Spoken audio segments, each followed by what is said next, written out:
Hi folks, welcome to this new series of videos that I'm making. These videos are short 5 to 7 minute recordings of book reviews. So I felt that it's a good way to summarize some of this for my students and also for folks who are subscribed to this channel.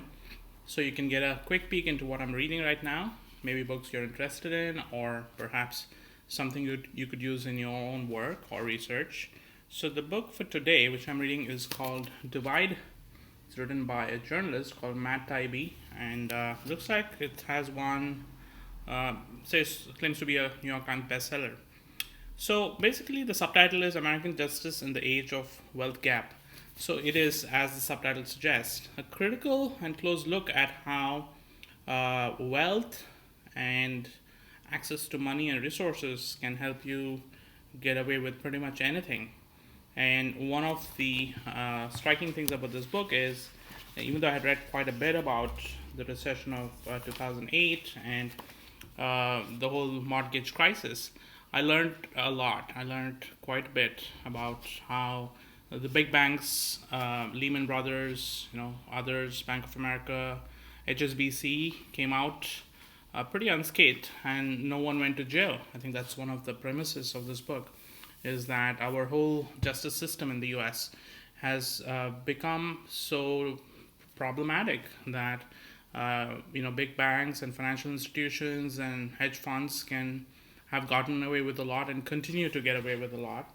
And I think I have a few paragraphs marked here which go to the heart of what he's saying. So on page 45, he says, "But as the years passed and markets settled, the notion that economy was too fragile to handle a prosecution began to seem increasingly absurd. Surely there was someone, some company or other, that had caused the crisis that could be targeted to send a message." Now he's talking about the 2008 recession. So again, the narrative here is, out in the public, people know what happened.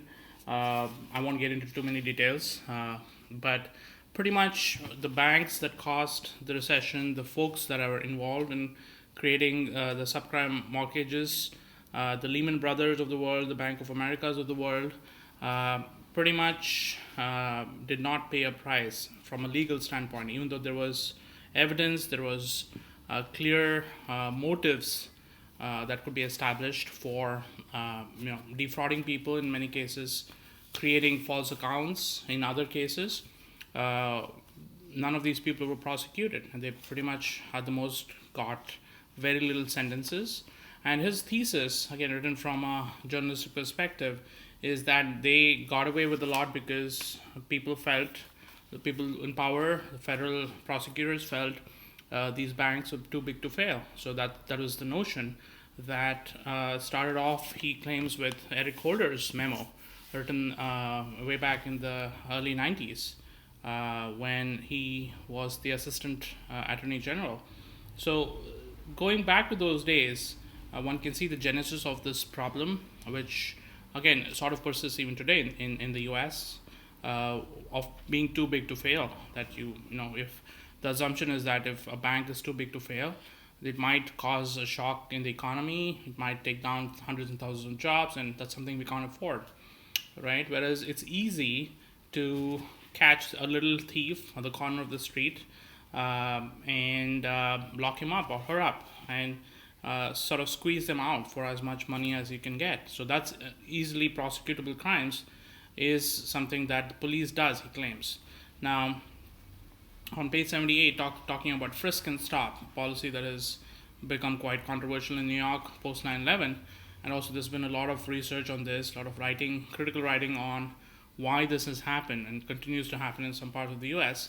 He says it's not about what you do, it's about who you are. Like, I know if I'm on Manhattan, I go to the Upper East Side, I go to 85th Street, I'm arrested. So that's a direct quote by a person who is not perceived to be on the right side of law in New York City.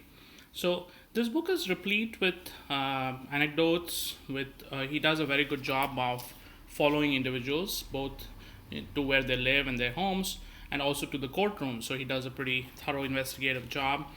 He's gotten a lot of first-hand primary data in this book. It's very well researched, and also well documented.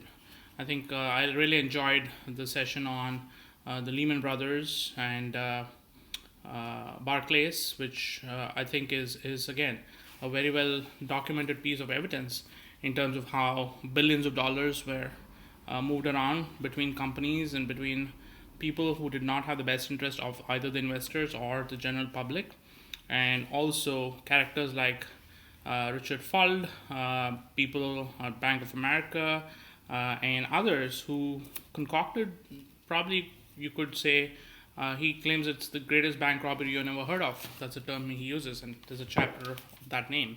So, overall, I think this is a good read, even though it's a little dated. This book is relevant in today's context when we're talking about Black Lives Matter and other sort of structural injustices that that we see around us. I think this book reminds us of why there are structural injustices, why legally and otherwise some people have been able to get away with a lot, and why maybe the reform should start even from a policy perspective in terms of what assumptions we have when we make public policy.